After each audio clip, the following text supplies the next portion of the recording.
Старики говорили, что это ворота в ад, и запрещали нам туда ходить. Мы стали находить там вновь и вновь.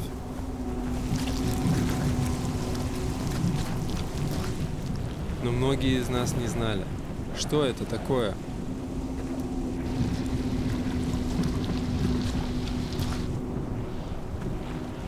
Deep in the cold heart of Siberia, the earth is unraveling. The men are looking down into a mega slump. A giant collapse of ground that was once frozen.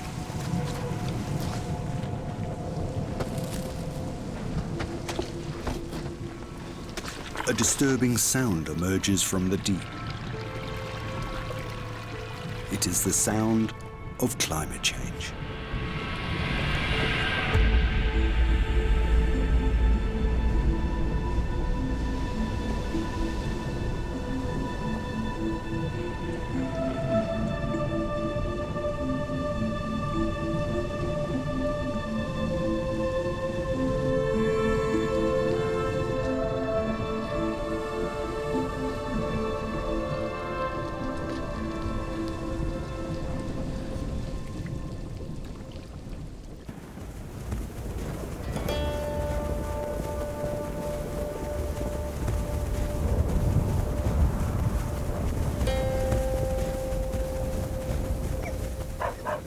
Arctic nomads are heading inland with their herds of reindeer. The Nenets' coastal pastures are buried under snow.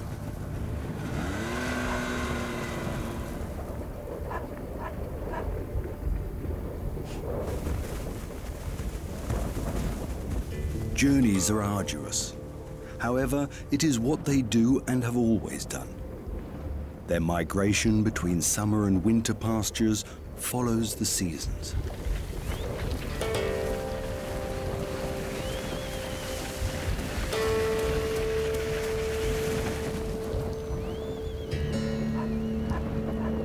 At the banks of Russia's Ob River, everything comes to a sudden standstill. Its estuary is several kilometers wide, and they have to get across it.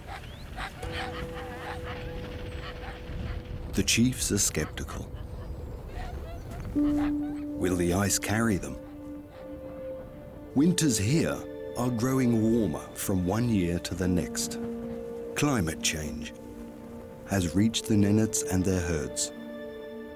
It is as though their land were running a fever.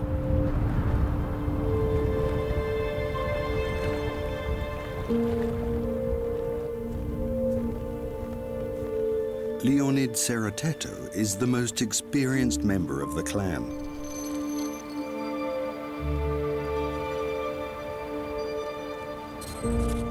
He checks the ice sheet along the riverbank again and again, looking for a safe passage to cross.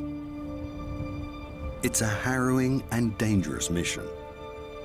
It was only a few years ago that there was no danger of the ice breaking when the herds crossed the river.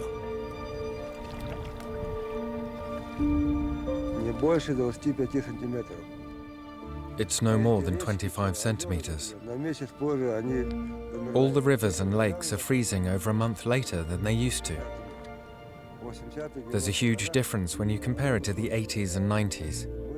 We're a month late, a whole month. We really need to cross over in November, but now it doesn't look as though we'll make it until December.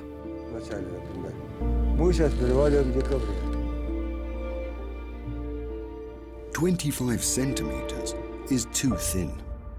The ice could break under the weight of almost 1,000 reindeers. There's only one solution: to set up camp and wait. It's minus 10 degrees. For a safe layer of ice to build, they need the temperature to go down to at least minus 30 for several days. The Nenets don't have much in the way of possessions. Their tent, the tomb, and all their other belongings fit onto a few sleighs.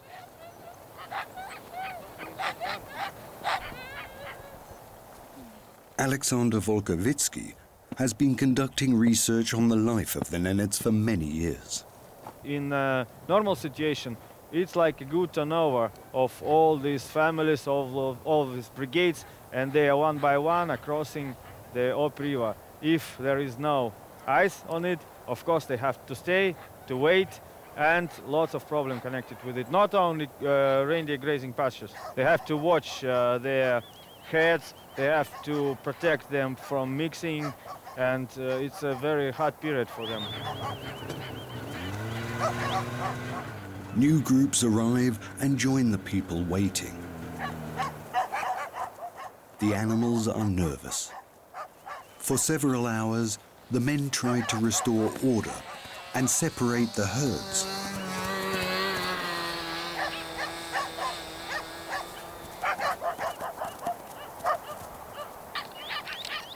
The reindeers are the Nenets' most valuable possession. They are the family's life insurance.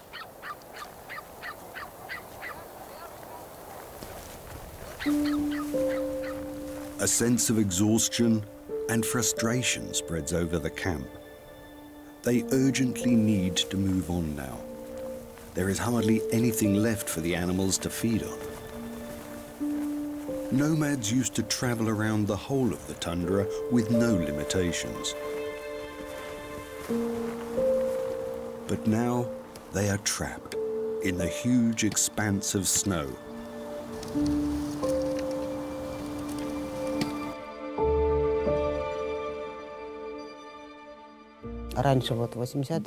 In the 80s, the hard frosts came in November, minus 30 degrees. But recently there have been more and more warm periods.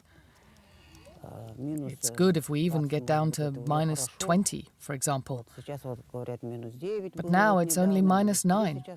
And for Monday, the forecast is only minus 3.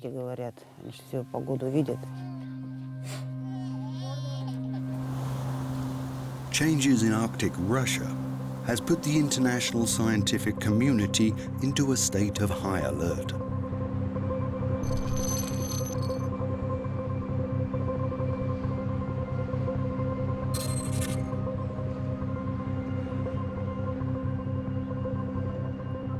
Alexander Volkovitsky is on the way to a conference attended by climate researchers from all corners of the world. We usually think about reindeer, but of course, The frozen ground of Siberia, the permafrost, is essential to the understanding of climate change as a whole. ecosystem. We'll expect Almost half of the entire North Polar region belongs to Russia. However, information from this enormous area is scarce. Siberia is very important for permafrost research because more than half of the permafrost is in Siberia. And any conclusions or understanding what permafrost, how permafrost is changing now will be not complete without information from Siberia. Siberia is a continent within a continent, an enormous wilderness. Within the midst of the untouched landscape, the earth is in motion. The elders always talked about here as a mysterious place. Sometimes, they say, lights like ghosts flicker and fluctuate down below.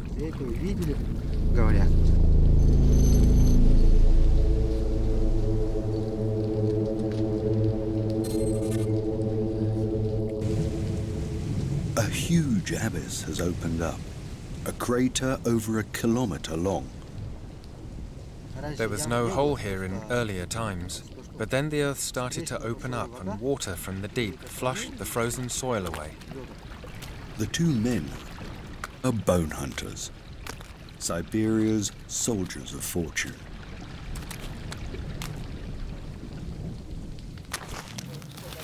The thawing process brings to light organic material that is thousands of years old.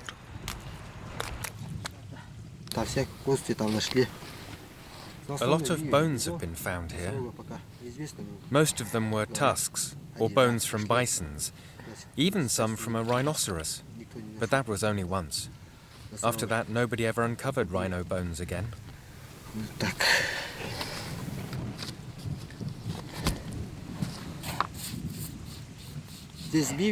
Tusks were found here, but not complete ones, only pieces. And then there were the vertebrae, and something like a head and bone fragments. The tusks can weigh around 60 to 65 kilos, sometimes even 70. And 3 years ago, a small, well-preserved primeval foal was found. It still even had flesh and fur on it.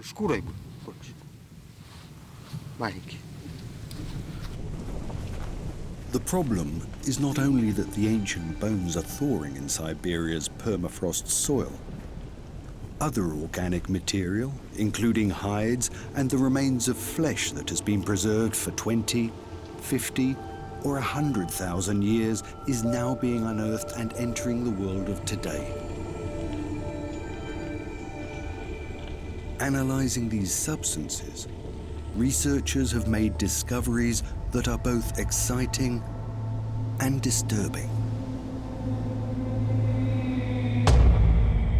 Well, this is really a new type of a new life form.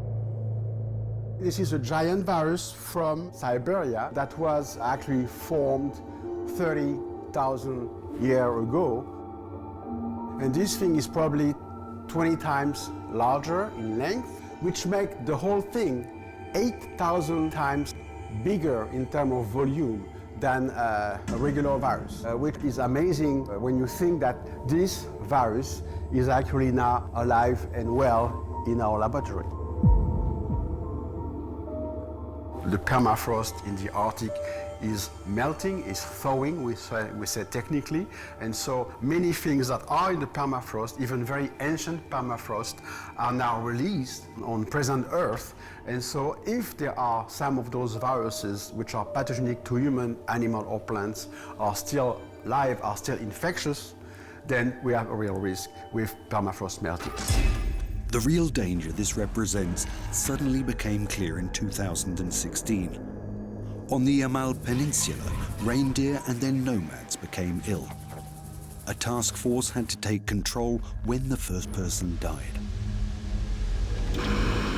And this is the spot of potentially risky territories on which the anthrax was described in 2016. It was a huge catastrophe for the whole reindeer herding at Yamal, and now anthrax reached the Yamal Peninsula.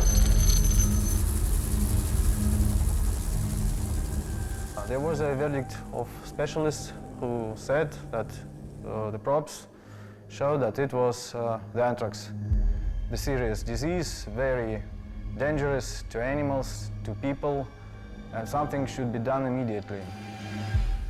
Anthrax is highly infectious. It can lead to death due to multiple organ failure within just a few days. The entire region was cordoned off to contain the epidemic. The purpose was to destroy, but there are different ideas even in science. What's the best way in such a situation? Whether we should make a special, I should say, biological holes, like a biological graves for this infected material, or better simply to, well, burn it as strong as possible.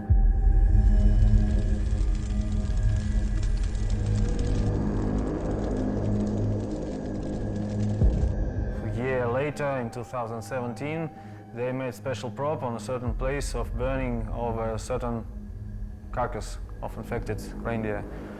And the analysis showed that we have a very high concentration of the spores, active spores of anthrax on that place. So we may say for sure that this area of tundra is infected, and of course there is, well, it is closed now. However, this is only the beginning. But now we are totally changing dimensions here, because now we are talking about 35,000 years, and those are viruses. With viruses, and especially new viruses, you know, when you have the flu or when you get any kind of disease that is a viral disease, it's more difficult to treat. And so for some of them, we don't have any treatment. Okay? So now we have a problem which is 35,000 years old. We don't know what was there. That was Neanderthal. that was other people there, that was other animals, so we don't know which kind of species this virus was actually infecting, okay? And also this virus could be totally unknown, okay? The risk is we are totally confronted to new viruses, we know nothing about it, and also very old virus for which our immune system, for example, has absolutely no protection because our species has never seen this kind of virus before. The hazards that emerge from the ice are very real. Arctic warming is progressing at a much faster pace than originally ever conceived. Changes in ocean currents and winds speed up the thawing process, triggering further chain reactions that are difficult to gauge. A team of Russian wildlife biologists is on its way to a group of remote islands in the Kara Sea.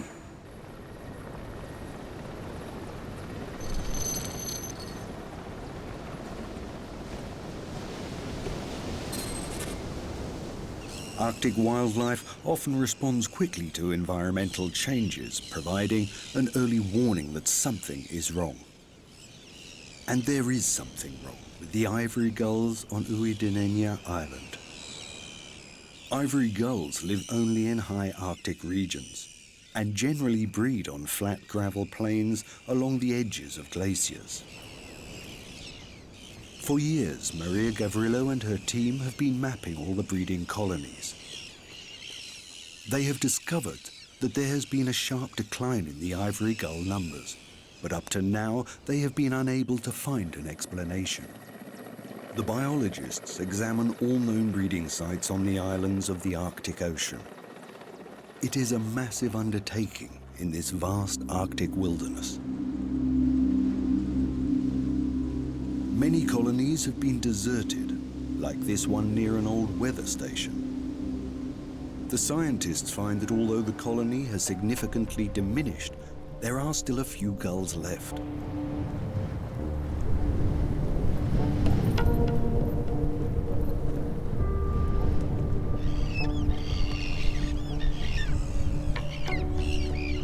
The gulls have completely changed their breeding behavior, seeking out raised areas. Ground breeders have become roof breeders. As far as anyone knows, the birds have never behaved like this before. The scientists wonder whether the gulls would still be breeding in this area if the deserted buildings hadn't been there.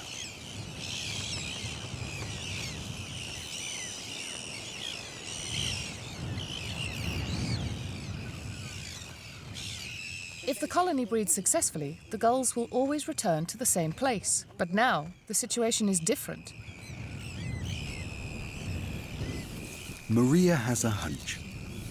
It seems to her that the gulls are probably avoiding predators. As we all know, polar bears rely heavily on sea ice. Because the ice is melting earlier, polar bears are stranded on the islands. They're faced with a dilemma, desperately in search of prey.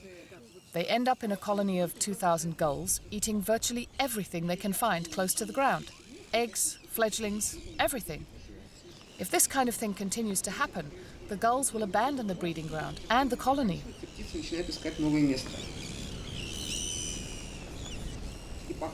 It looks to me as though the birds are going up onto the roofs to avoid the bears.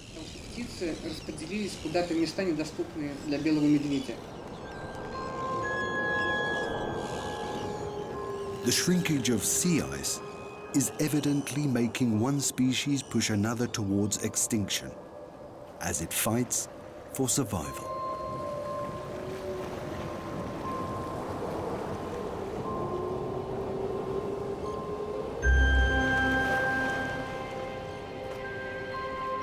Compact sea ice is vital for polar bears.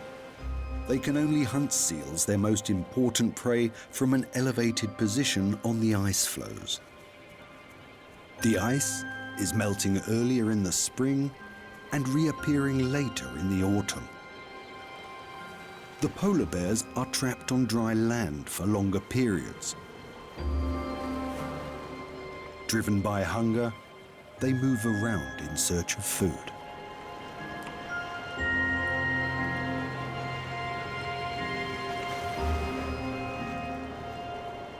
gull eggs and fledglings are far too low energy for polar bears, but if there is no alternative, ground breeders are a welcome prey.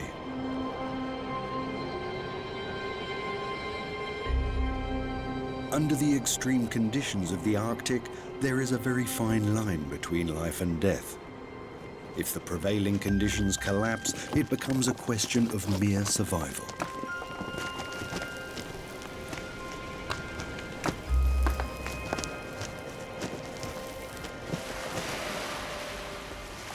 Individual bears somehow manage to survive until the sea ice reappears.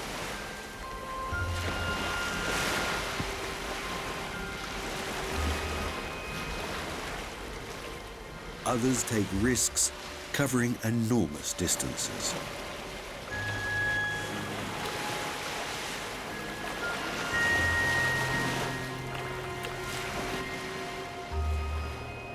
Turning up in places where they have never ventured before.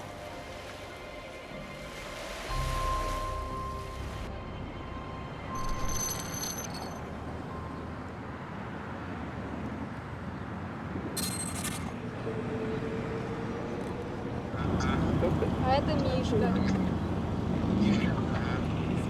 Ну ладно. We can only guess how this bear might have lost its way and ended up here. The industrial town of Norilsk is almost 100 miles away from the coast. Polar bears have never been seen here before.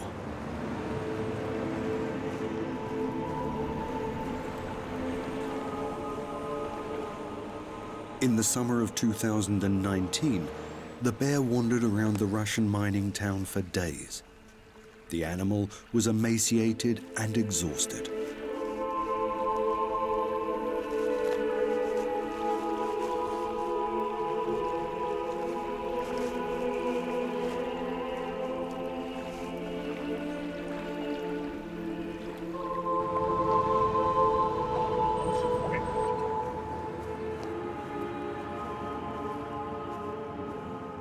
Even if a bear like this one should find its way back to the coast, it is likely that it will face a sea that is much too warm, with no pack ice in sight.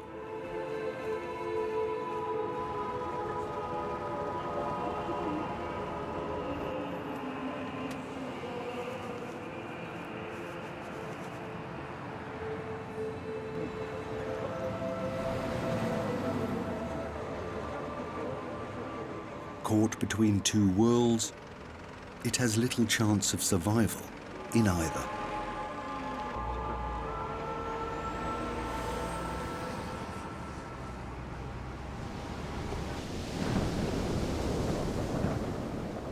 The warming of the Arctic coastline radiates inland.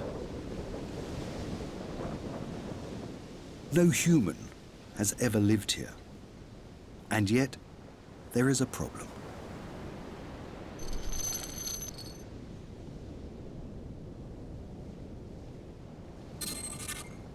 The canyons of Pandora are located on a main migration route for wild reindeer.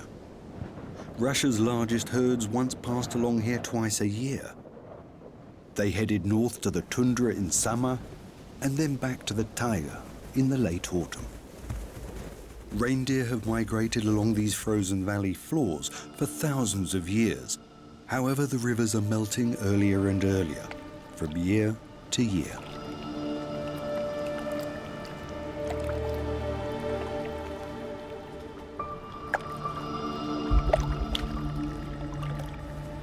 This has serious consequences for the animals.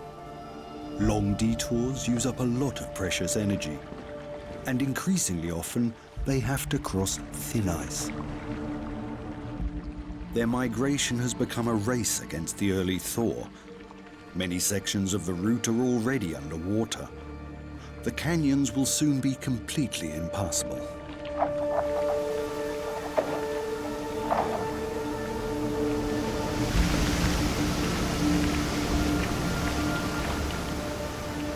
When Pandora thaws, it is a force to be reckoned with. Just a short time ago, there were ice roads here. And now, powerful masses of water thunder down to the tundra. Here, spring is well advanced.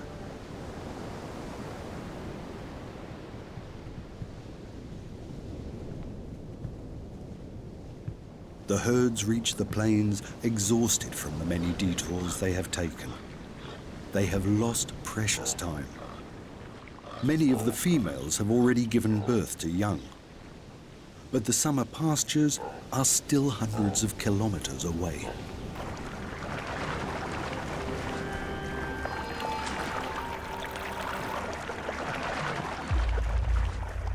The lakes and rivers in the lowlands are already completely free of ice. There is no end to the complications the exhausted reindeer face. Their journey is fast turning into an obstacle race.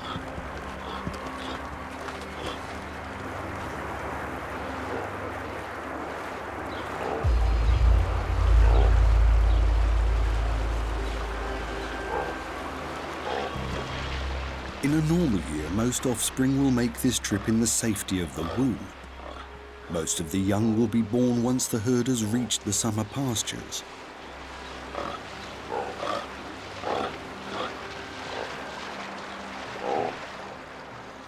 Patterns of reindeer migration that have developed over thousands of years are being thrown off balance. Regardless, the reindeer's instinct drives them ever onwards. Old survival strategies suddenly lead them headlong into danger.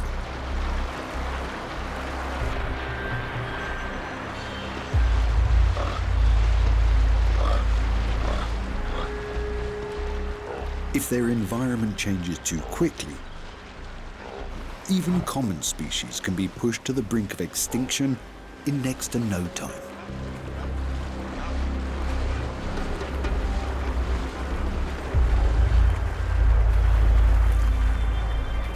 The Arctic seasons are losing their equilibrium.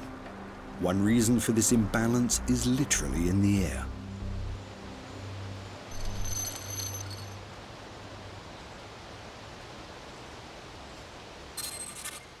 Siberia is considered to be the green lung of the north. Yakutia large forest alone absorbs a large proportion of global carbon dioxide emissions and produces oxygen. Yakutia is a very special place for the permafrost. In the worldwide point of view, here is a very continuous permafrost and a very deep permafrost. The active soil layer is ice-free in the summer, and the tree roots are shallow. We are measuring the soil structure profile in the active layer, and we also measuring soil temperature. Using this method, the Japanese team now records the humidity of the woodland soil.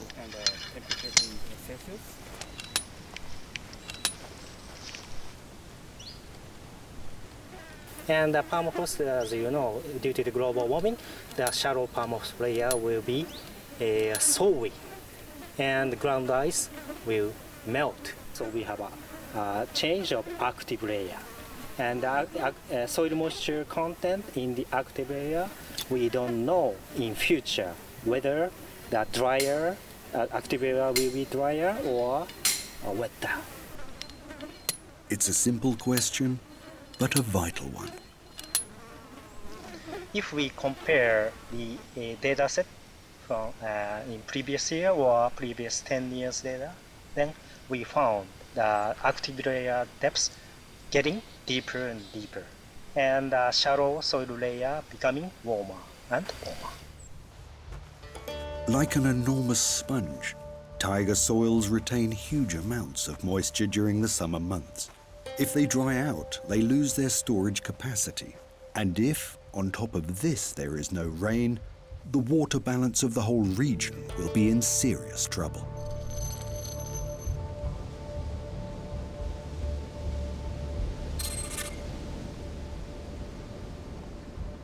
In the summer of 2019, almost the whole of Yakutia experienced a record low in its water levels. Rivers like the Olenjok, which is 10 times as long as the Thames, turned into minute rivulets and almost dried up. This even got in the way of scientific research. A team of Yakut biologists is out searching for a subspecies of wild reindeer. Their search takes them deep into the Siberian forests, which can only be reached via boat along the rivers. There is no other way of traveling to their destination, and now even a light metal boat like this one runs aground.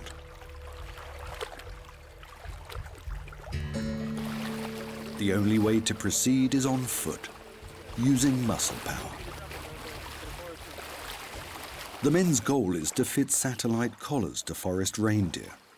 These subspecies live in the Central Siberian taiga.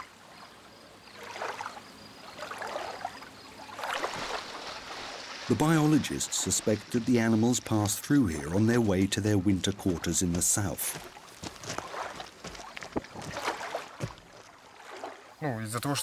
Because it has hardly rained this year, there's not much water in the Olenjok.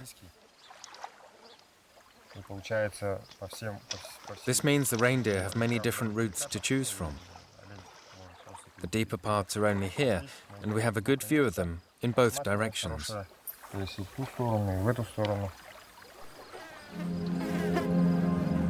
A waiting game in the Siberian summer. Forest reindeer move in smaller groups than their relatives in the north. The animals usually cross the river alone. Wild forest reindeer do not live in the open country and therefore are more difficult to spot.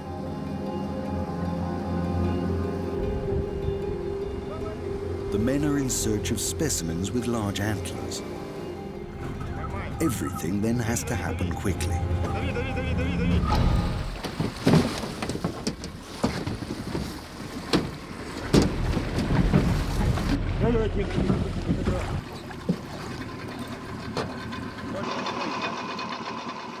Their method may seem a little rough, but it works. Every move is perfect. They screw the collar together at the ends, but it has a predetermined breaking point. It will fall off on its own after about a year.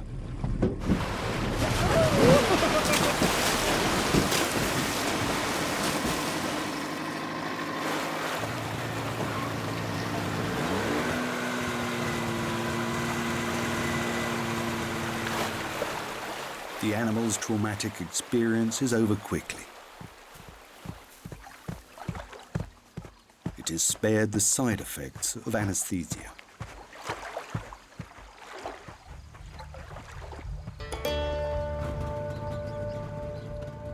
In spite of a few isolated successes, the biologists are unable to complete their mission. The extremely low water level prevents them from continuing their search. Researchers whose work could help determine the effects of climate change are being held up by the effects themselves.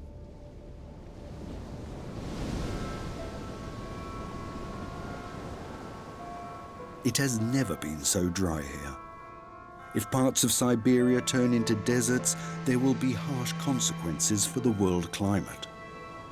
The drying up of the taiga and its rivers alone would have disastrous effects. Forests dry as tinder are highly flammable, and thunderstorms with dry lightning have been on the increase for years.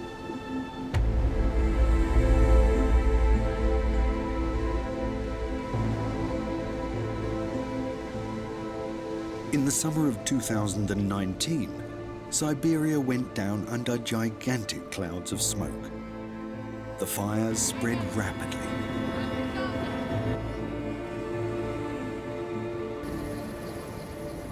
The only thing the special task forces could do was to try and keep the fires away from the settlements. The fire sources spread over an area as large as Australia.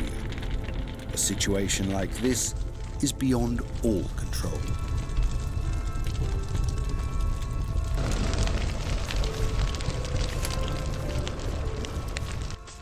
2019 became a year of fire disasters in Siberia.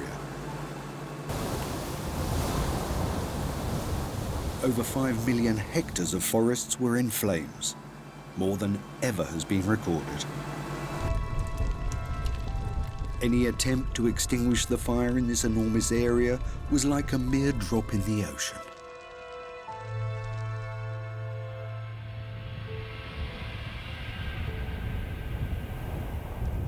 Fires are nothing unusual in Siberia, but no one knows how it will ultimately affect forest ecosystems if they break out as frequently as this.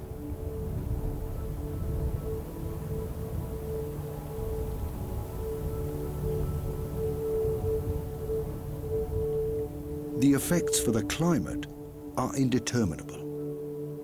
While Central Siberia buckles under forest fires, the cold steppes around the Arctic Circle are receiving more precipitation than they used to.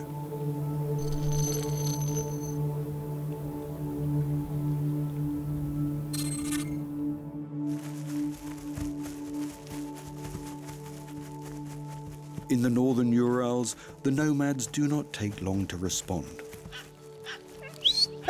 The grazing grounds yield more than ever before.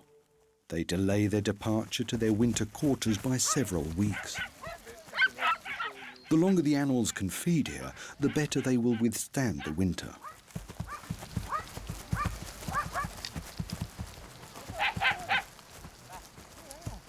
Few people on Earth are as reliant on the whims of nature as the Nordic tribes of Russia.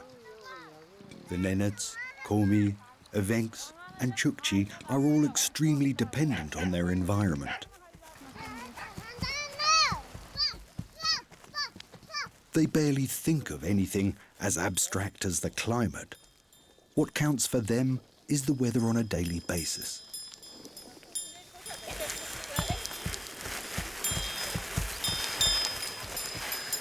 At the moment, it brings them rain more often than snow. But with 1 or 2 more reindeer pulling the sleigh, they can still get by.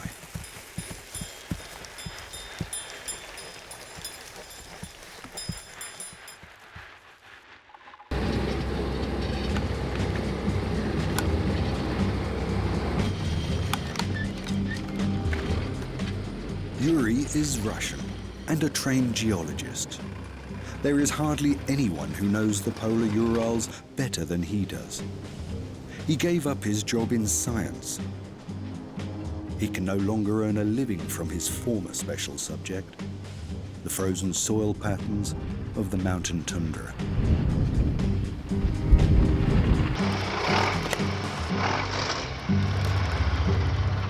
He has held on to his archaic tundra buggy. He can still get anywhere with it, even though the slopes are sinking into the mud and the tundra is turning into bush.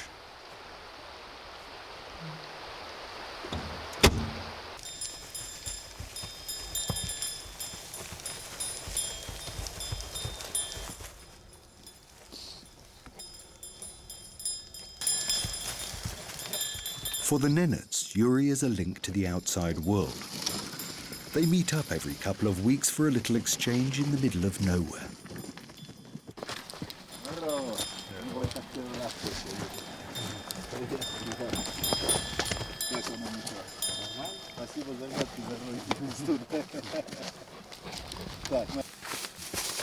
Fresh reindeer meat, hides, or velvet antlers are the goods they have to offer.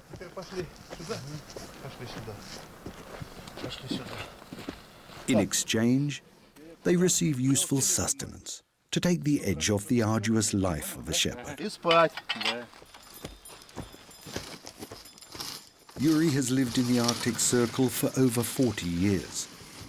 Although he no longer works as a geologist, he witnesses climate change in a way that few other people can. The appearance of the Arctic is changing right before his very eyes. Everything is in flux. Everything is changing.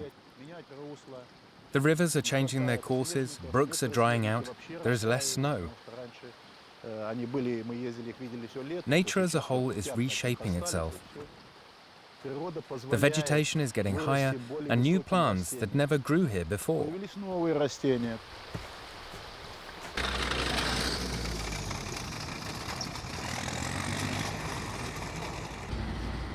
Where will it all lead to? The future will show us.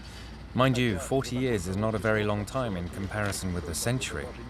And even in that time, you can see all these changes happening.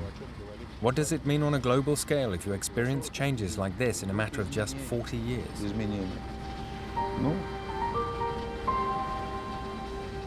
Treeless tundra is growing up and turning into a kind of polar savanna. But what about the changes that are not immediately visible? Like an organic time bomb smouldering in the thawing permafrost of the Russian Arctic. A bomb that is not so easy to defuse. Roman Petrov from the Permafrost Institute in Yakutsk takes regular air samples above the taiga. I'm in charge of air sampling. We choose this area because we don't have big plants and the footprint of people here is low. It's a perfect condition to investigate the greenhouse gases in natural environment such as taiga zone.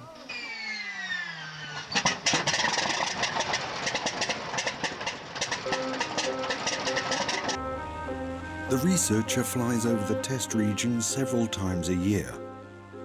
Here, far away from any industrial emissions, one would expect the atmosphere to have a largely natural composition.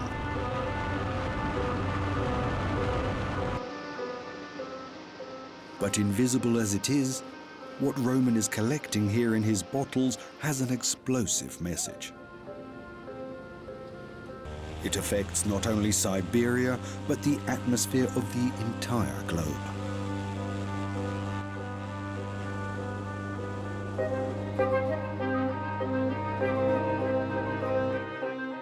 So far, we figure out that concentration of greenhouse gases is rising due to the permafrost degradation. Especially in case of tundra, we can see that concentration of greenhouse gases like carbon dioxide, methane is rising every year.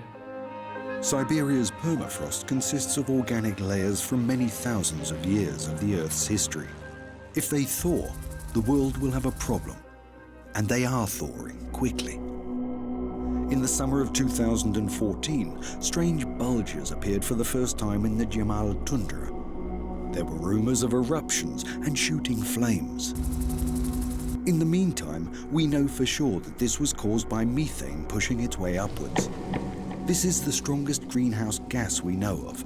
More than 300 of these craters have appeared up to now, and the numbers are growing.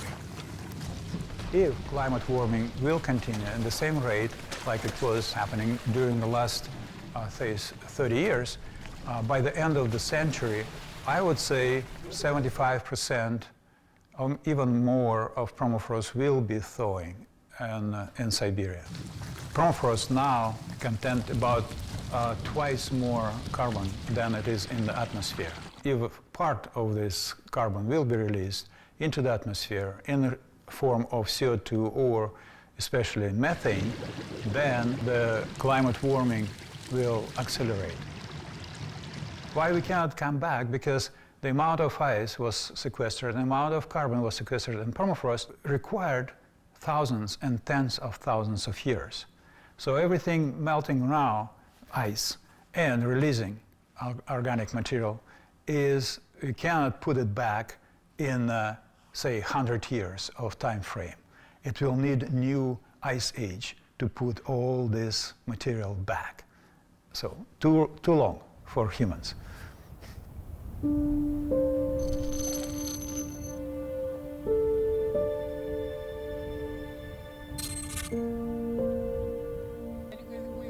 The point of no return has arrived for the nomads at the River Ob. For more than 2 weeks, they have been waiting for lower temperatures. In the past, we would have been at the other side much earlier. It would have been -40, -35 degrees. Our fathers and forefathers crossed over here, just as we will cross over.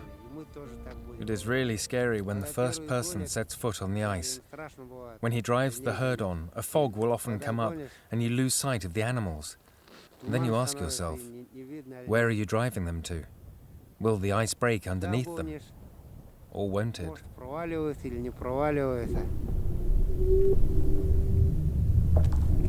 That eerie sound is something the Nenets will have to get used to.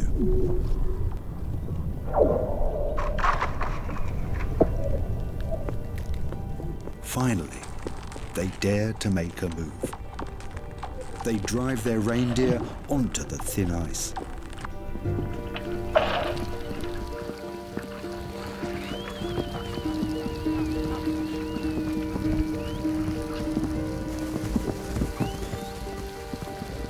The Nenets are already experiencing consequences that the people who caused the climate change will face in the future. They have to make a choice between two decisions, neither of which is attractive. What it means for them is this: either the animals will starve or they will drown.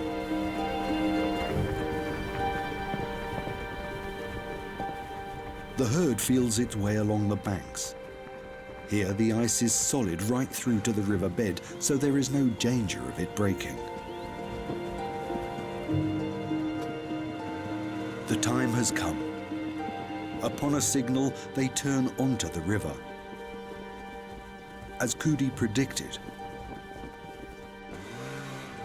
the herd fades into the twilight of the polar night.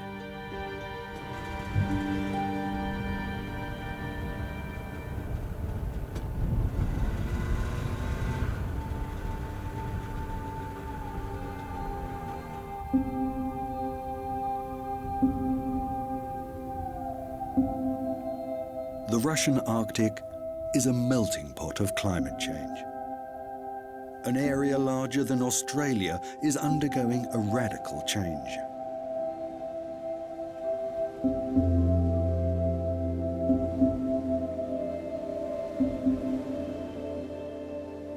It is thawing on the land, in the sea, and deep down in the earth. Currently, scientists only understand selected phenomena. The metabolism of this huge Arctic organism is too complex.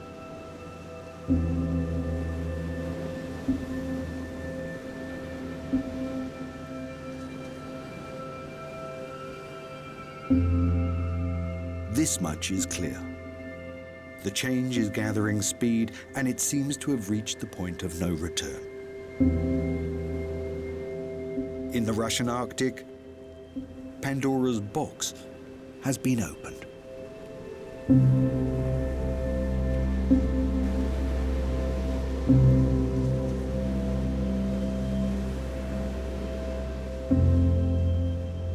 The inhabitants, both humans and animals, are already up to their necks in water. But not all of them see themselves as being on the losing side.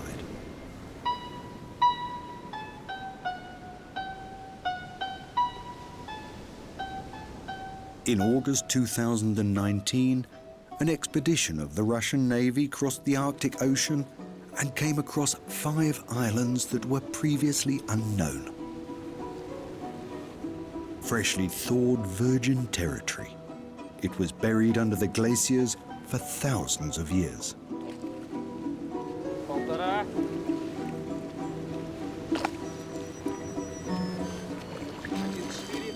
As the ice melts, the largest state on Earth is getting a fraction larger.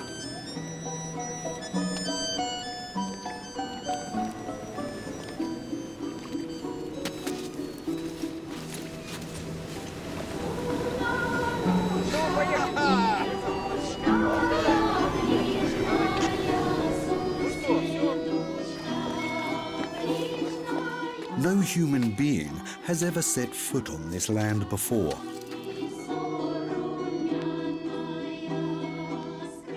Taking possession of it is a little reminiscent of the first men landing on the moon.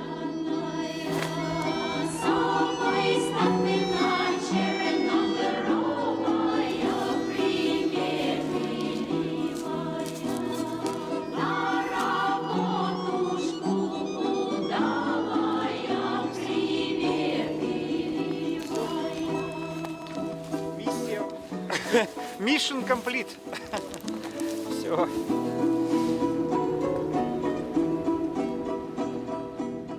We still have no idea what kind of world the climate change in the Russian north is leading to.